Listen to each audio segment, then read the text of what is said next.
Day 18 of the Diddy trial has just concluded, bringing more explosive developments. Newly released audio recordings, allegedly featuring Diddy, have now surfaced, accompanied by disturbing details about his alleged behavior. Joe Rogan is among those drawing attention to the claims, suggesting that these revelations could mark a point of no return for the music mogul. Meanwhile, Diddy's legal team has filed a motion for a mistrial, arguing that Cassie may have provided false testimony. Back on the stand, the third accuser, identified as Jane Doe, reportedly broke down in tears as she recounted her experience and what she claims Diddy forced her to do during the now infamous freak-off events. There's a lot to unpack. Let's break it all down. Then there's also like people that are elites, and that's their thing. Like their thing is to do something that is horrible, and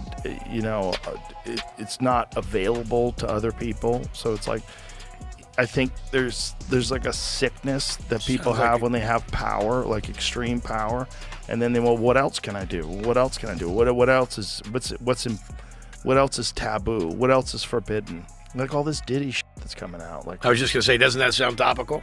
Jesus Christ! The first day of the trial, did you pay attention to any of that stuff? I looked at it for like 10 minutes this morning, and I was like, I gotta stop. I can't look at this. Well, what freaks me out is the people sitting in the courtroom listening to it. Right. And there's a wide spectrum of people that are getting subjected to it, and you just sit there and go. Yeah, well, not only that, how about the fact that this guy was running this for decades? He was doing this for decades to who knows how many fucking people, and everybody was scared to talk about it because he'd have them.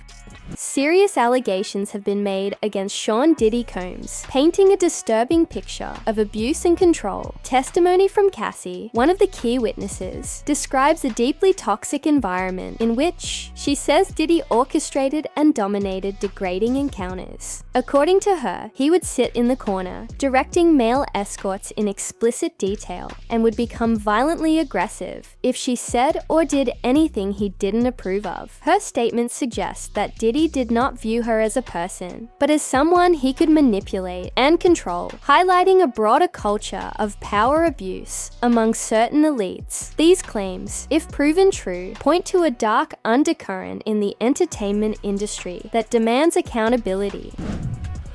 Yeah, it's really wild, man. Evil is a real thing, you know? Nobody wants to believe, because if you believe in the devil, right? If you believe in Satan, you believe in something that's silly. Like most people believe, a lot of people believe in God. If you ask people, do you believe in God? Yeah, well, I'm not religious, but I believe in God. Okay, well, do you believe in the devil? Most people will say no. But do you believe in evil acts? Well, yeah, well, people certainly do evil things. Well, where do you think that comes from?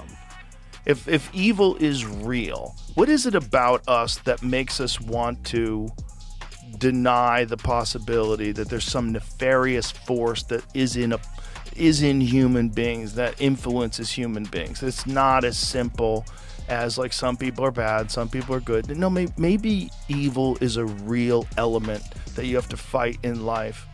And that maybe this is just something that's been documented all throughout history, but our arrogance and our secular society wants to keep us from recognizing that as an actual factor. Victim 3, a former girlfriend of Sean Diddy Combs, identified in court under the pseudonym Jane, reportedly broke down in tears while testifying today. In her emotional statement, she alleged that Diddy forced her into disturbing situations, including being intimate with multiple men at once under his direction. She further claimed that he would make her consume multiple doses of unknown substances each night to keep her awake and compliant. These allegations are part of a growing body of testimony, painting a harrowing picture of abuse and control.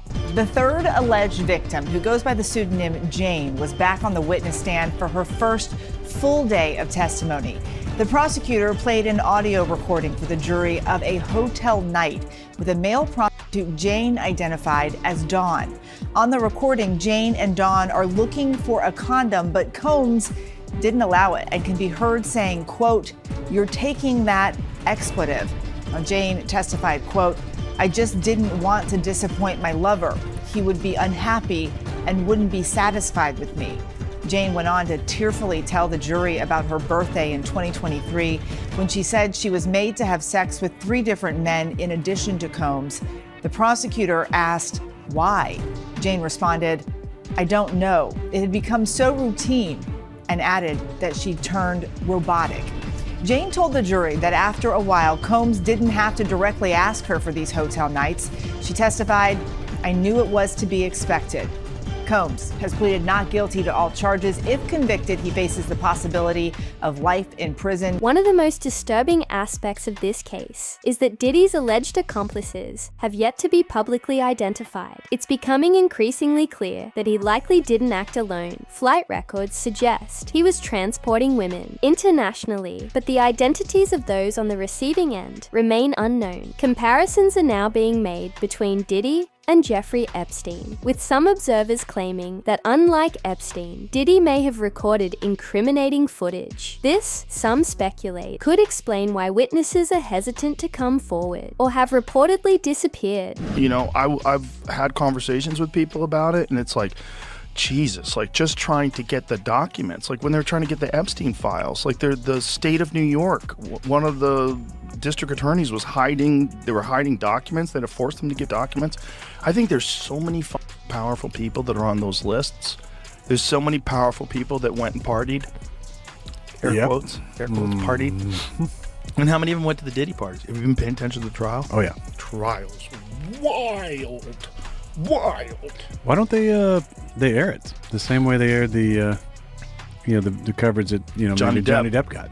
I know. Why don't they? I don't know. They should. The ratings would be amazing. Unreal. Yeah. Like, what are you doing? Why wouldn't you air that? What's going to happen though, you think? Well, Diddy's going to be in jail for the rest of his life. I think he's probably going to get. Think he's up. sing though? I don't know. I don't even think it matters. I mean, it's a lot of it is. But then it's just another Epstein. It's Elaine cases. Maxwell, But where there's someone indicted and nobody else indicted for getting kids to right no to one. To no one. Right. We're like, what is the next crazy thing that's going to explode in the news? Is Bill Clinton's going to have an OnlyFans? Like, what is going to happen? What is the next thing that's going to make us all go, what the fuck? Like, what the fuck is going on? It's coming. Like, how many guys were on video saying, ain't no party like a Diddy party? How many people like openly talked about being there? LeBron? Yeah, how Ashton Kutcher, all these people. Like, you guys all went. You didn't see nothing? You didn't see nothing? Yeah. Donnell went? Yeah. Did he? Of course he did. Donnell trying to defend himself. Is he really? Yeah. Is he trying to defend himself right now? It's pretty funny. I got to call him up. Donnell, you got to back away from that. Isn't there a video with Kamala? She was at one of the Diddy parties? Isn't she in the background with... It might have been the difference between Diddy parties and freak-offs. Oh, my God. They're giving him shit, too, because he's sitting in his... the guy from Chappelle Show? Yeah. And then Dave's there, too. And then Russell Simmons, too. Oh, boy. But is that at a party, or is that just a group of them together? They were, like, on a yacht or something like that. Okay, but that's not the Diddy party. No, yeah. It's not like they were kind of... I think... During a recent episode of The Joe Rogan Experience, In a recent episode of the Joe Rogan Experience, Joe Rogan discussed the allegations surrounding Diddy, analyzing what he described as a disturbing pattern of behavior. Rogan suggested that high-profile celebrities may have been strategically present at certain parties to make younger artists feel more at ease. According to the claims being discussed, once inside, guests were allegedly given spiked drinks and pressured into compromising or incriminating situations. While these accounts remain allegations, they reflect growing concern over the abuse of power in parts of the entertainment industry. You think Diddy was rogue, or Diddy was like a Epstein type, working for somebody? That's a good question. Well, it would be a great way to compromise celebrities. Yeah. And get them to say whatever you want them to do, get them to do whatever projects you'd like them to do.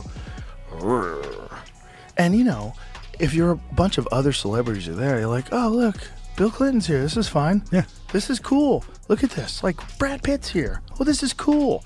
You don't even think there's anything wrong with being there. Meanwhile, you're getting drugged up and filmed, and then they're passing out punch. Have some punch, Aaron. And you have some punch, and all of a sudden you're like, I'm feeling really good. I just feel amazing. You're all mocked up. You don't know what the fuck you're doing. Probably a combination of things they give you. And it's all being filmed. Crazy. Now, if that's not an intelligence agency operation, it's just one evil super genius who figures out how to compromise everybody by providing this crazy freak off party. Everybody's got to put their phones away. Okay, we're going to put our phone away. No one's going to know anything. Yeah, I mean, there's cameras everywhere. It's just one guy doing that. What a diabolical human being. Yeah. He seems pretty diabolical. He's probably working with somebody. Or for somebody. Maybe. And maybe he just got too far out there. Some of the shit that came out in the trial, though, like he's forcing his girlfriend to have sex with prostitutes while he was sitting there jacking off with a bandana on. She'd rub the on his nipples. Like, what are we even talking about? There's so many horrific accusations, though, involving young singers, like children. Yeah, it's disgusting. It's insane. He makes R. Kelly look like a decent guy. Yeah.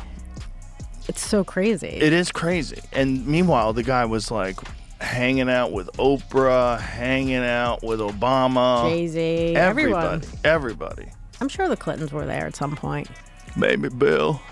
There are growing questions around the sudden disappearance of key witnesses in the months leading up to Diddy's trial on the Joe Rogan Experience. Rogan speculated that the highly publicized raid on Diddy's mansion might have served another purpose, possibly to eliminate critical evidence. Now, with witnesses who may have been able to identify Diddy's alleged accomplices suddenly going silent or vanishing, many are wondering if this is mere coincidence. Alarmingly, one individual believed to be under federal protection reportedly had her identity leaked, despite a court order designed to keep her safe. This case now appears to extend far beyond one music executive. It's pulling back the curtain on a deeper, more disturbing side of Hollywood, and some believe powerful forces are working to keep that truth buried, sending a chilling message to those considering speaking out. By the way, interesting update from court. Sean Combs counsel Alexandra Shapiro says some people on the internet think they figured out who Mia is. We got this video, again, that might be used to impeach her credibility. We got this video also from random people on the internet. We don't think this was ever posted on her social media. It was on some random website. Should we show it to you? I got to ask you, I have to move on to this question, Serena. This is quite alarming. How is this possible? I have no idea how it's possible, and I'm sure Mia is probably, panicking in this moment in time. Like, are people stalking her on the internet, trying to figure out her identity? She testified that she was a victim, essentially. There's rape shield laws that exist to try to protect people in her position. And so this is really getting very nerve-wracking probably for her and just absurd for the courtroom. If someone revealed her identity, is that a crime, Tyler? No, it's not a crime if somebody revealed her identity, especially if they're not a part of this case. The reason they have these confidentiality orders and protective orders is for the parties involved to do their best to protect a Jane Doe or anybody proceeding under a pseudonym's identity. It is possible for the public to learn their identity, but it's really the people who are part of the case who are agreeing to protect her confidentiality. Once she got on that stand, it's very possible that somebody knew her identity. What I find more troubling and less likely is if this video is being sent by random people on the internet, and that's what they want to proffer as evidence in this criminal trial, I find that hard to be admitted. If they could track the video from one person who could confirm the identity of the person, and then it could be used for impeachment evidence, that's different. But random people on the internet sending videos, that opens the door to a can of worms. As more layers of this case are uncovered, the situation continues to grow more complex. Some observers have questioned why Homeland Security, rather than the FBI, was tasked with executing the raid on Diddy's property. The speculation that certain high-profile names might be involved, individuals whose exposure could have far-reaching consequences. Photos of 3 former US presidents and members members of British royalty at past events hosted by Diddy have fueled theories about the potential scale of influence. Could it be that releasing certain evidence, such as alleged tapes, might pose a national security risk? While none of these claims are confirmed, the questions they raise underscore the extraordinary attention this case is receiving. I don't know. There's a lot going on. A lot of rumors are flying. The rumors are that Diddy was running some kind of Epstein-type deal where he was filming everybody, right? That's the rumors. Yeah, I don't know that there's any proof or anything other than that. The thing is, like, we're getting the rumors from the internet, and the internet thinks that the Taliban took out that bridge in Baltimore. So it's like, who fucking knows? Who knows what's real? That's what Diddy's lawyers, I think, said. It was like, yeah, these are just trumped up charges. Not trumped up, I don't think they said that, but like bullshit charges. Dude, when Homeland Security invade your house, you got problems with dudes with fucking guns and body armor. There's someone said that they weren't there to take stuff; they were there to delete everything. Like the real people that were in there, you know. Oh, like that's the same funny. thing with Epstein. Oh, that's funny. Yeah. That's of course. There's layers upon layers. When you get into these fucking conspiracy theories, man, they never end. They never end. There's just layers upon layers upon layers. It's fun to talk about. It is fun to talk about. It's hard to know what's true, but wow, people genuinely love it when someone like Diddy gets caught, though. The glee that people have is weird. Why? Because he's too successful. Also, it's like there was always so much East Coast, West Coast shit that's still like in the zeitgeist, you know, like with Biggie and Tupac, and they were all hating at each other, and they both got killed, and there was a lot going on. And then there's people that thought that Puffy was involved and Suge Knight was involved. Allegations implicate dozens of unidentified witnesses and alleged co-conspirators around the world. And some of the key witnesses to the supposed incidents are dead. Basically meaning, how can we defend against it?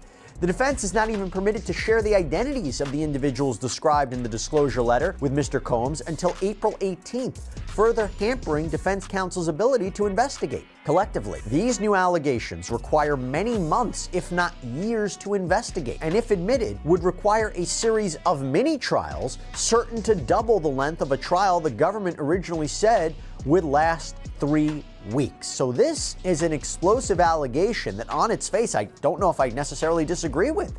If they are bringing in evidence of uncharged conduct, wouldn't the defense have an opportunity to investigate it and challenge it? It seems like they're making a point. So if this evidence is allowed in, there is a chance this could delay the trial significantly. We all know Combs wants to go to trial, but how can he properly defend himself against this in just a few weeks? Many of Diddy's alleged victims have said they felt completely trapped, controlled in every aspect of their lives, and living in constant fear. One witness, testifying under the pseudonym Mia, claims that Diddy manipulated and brainwashed her, making her believe that going to the authorities would put her life and her family's lives in danger. According to Mia, the psychological control was so intense that she truly believed speaking out could cost her everything. Here in New York, we are in week 4 of Sean Diddy Combs' criminal trial. The music mogul has pleaded not guilty to federal charges against him. Prosecutors continue to call witnesses who say they were victims of Combs' alleged abuse. Jerika Duncan has the latest, and we warned you that some of the details may be disturbing.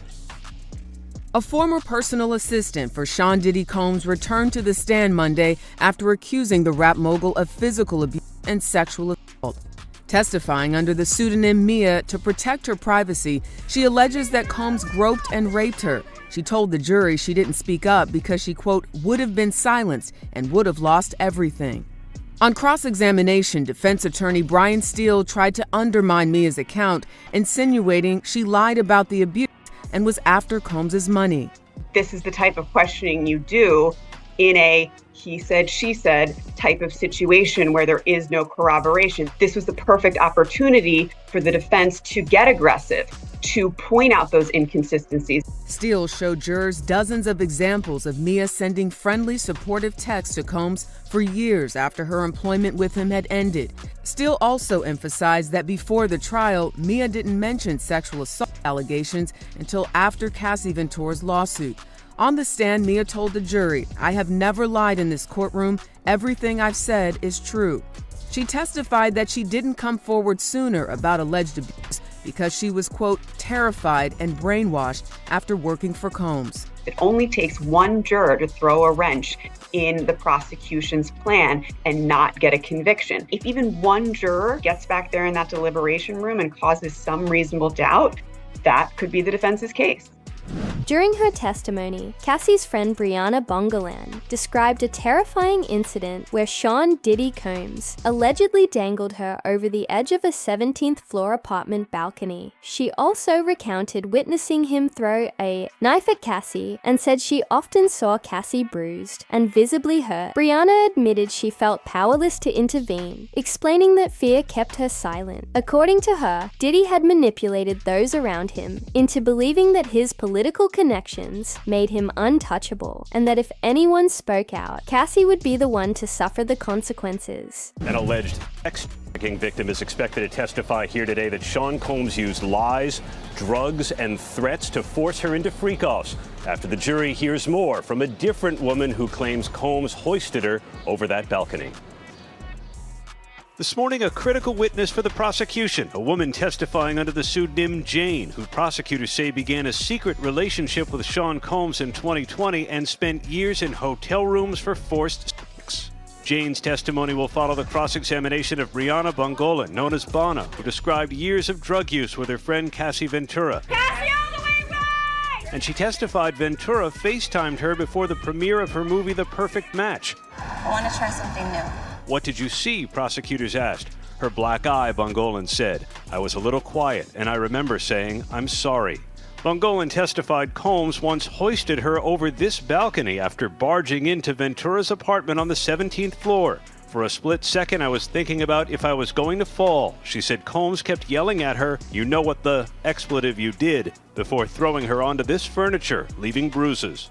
Combs denied it happened, and the defense challenged her account. We have some video of her as well. And so she has been testifying about a particular incident in which Sean Combs dangled her over a balcony. We have some full screens we can put up for you in which we're telling you a little bit about who Brianna is. Now, she goes by the name Bana. She's a friend of Cassie Ventura, who sued Combs in 2024 for allegedly groping her and dangling her over a balcony.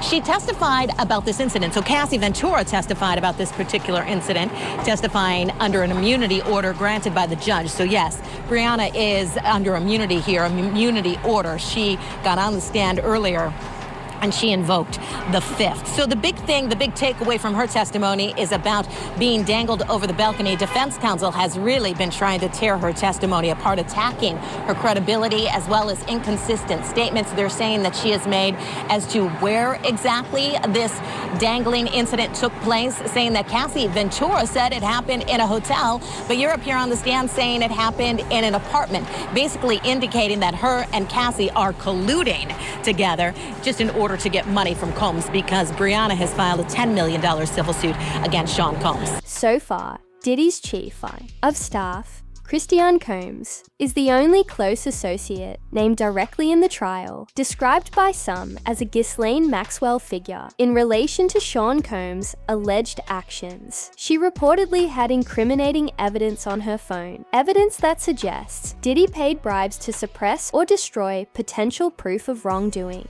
It's also been noted that Diddy had ties to influential political figures, including New York Mayor Eric Adams, and some believe his connections with federal law enforcement contributed to the delays in his arrest. The former chief of staff, Christina Korm, had evidence found in her phone that was seized.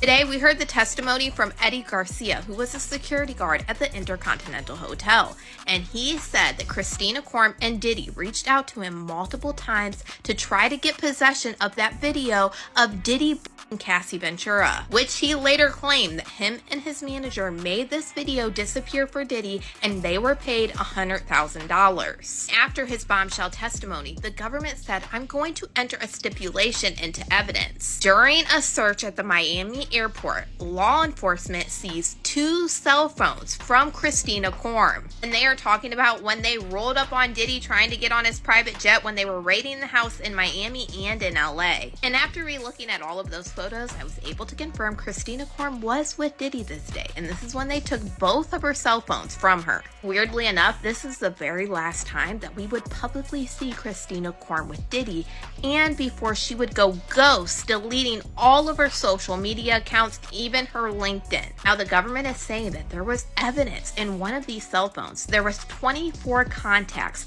including one for Eddie My Angel. Eddie Garcia, the security guard, just had testified that Diddy kept calling him Eddie My Angel after he got the video for Diddy. And they were also able to confirm that it was Eddie's cell phone number that was attached to this name in this phone. And if you remember in his testimony, he said Christina Korm even called his personal number to try to get him to get this video. And there was another contact that said Eddie My Angel, friend Intercontinental. There was also a photo of the IDs on Christina Korm's device. In Eddie's testimony, he said that Diddy made them hand over their IDs before they signed the NDAs and got the $100,000.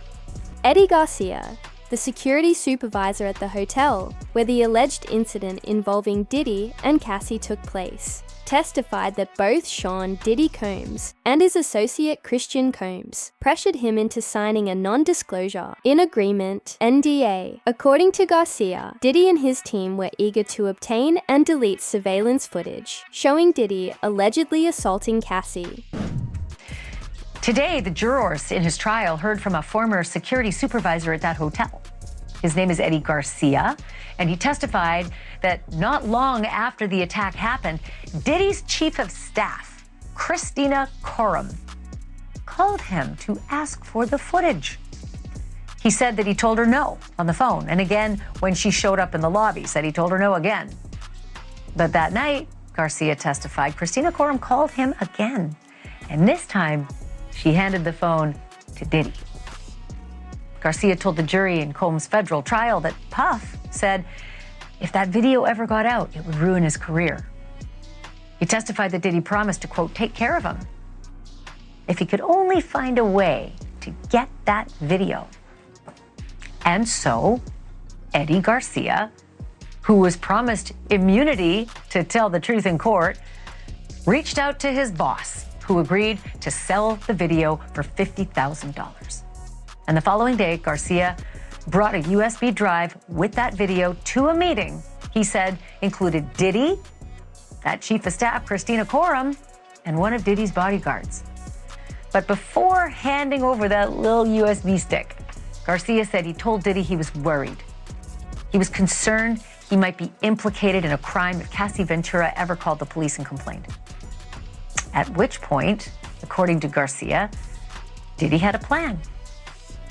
FaceTimed Cassie and ordered her to, quote, tell him you wanted this too, Cassie. A freshly beaten up Cassie was there on the FaceTime wearing a hoodie and complied with Diddy's demand, Eddie testified. He then said he signed a contract swearing that no other copy of the video existed and swearing him to silence with $1 million penalty if he ever spoke of what he saw or of what he did, i.e. the payoff. In return, Garcia says he was handed a bag containing $100,000, double the amount that Garcia's boss had asked for. There is a possibility that the trial could be thrown out. Diddy's legal team has filed for a mistrial, and if their request is granted, he could walk free. The defense argues that federal prosecutors presented demonstrably false or materially misleading evidence, specifically challenging the testimony, alleging that Diddy dangled Brianna Bongolan from a balcony. This just happened on a Saturday. Diddy's attorneys have filed for another mistrial. They are claiming, these are their claims, that the government knew that Cassie was lying in her testimony. And I'm gonna go over all of this in an episode that should be up tomorrow because we're cross-referencing Cassie's testimony, Bonna's testimony, but what they're mainly arguing, in essence, is that Cassie testified on the stand that she saw Sean Combs, Diddy, dangling her friend Bonna off of a 17th floor balcony. And the defense is saying in their motion, Well, that can't be true because the government has text messages between Cassie and Christina Coram where Cassie texts her, hey, I just found out some crazy shit. Okay, I'm gonna read you the full text verbatim, but it says, hey, I just found out some crazy shit. He came into my house while my friends were here and we were all sleeping and they woke me up because he was ringing the bell crazy at 3 a.m.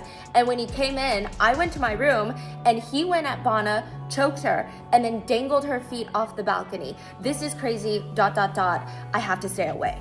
So the defense is arguing that the prosecutors knew that Cassie did not see Diddy dangling Bonna off the balcony, and yet they proceeded to ask her multiple questions about what she saw that night.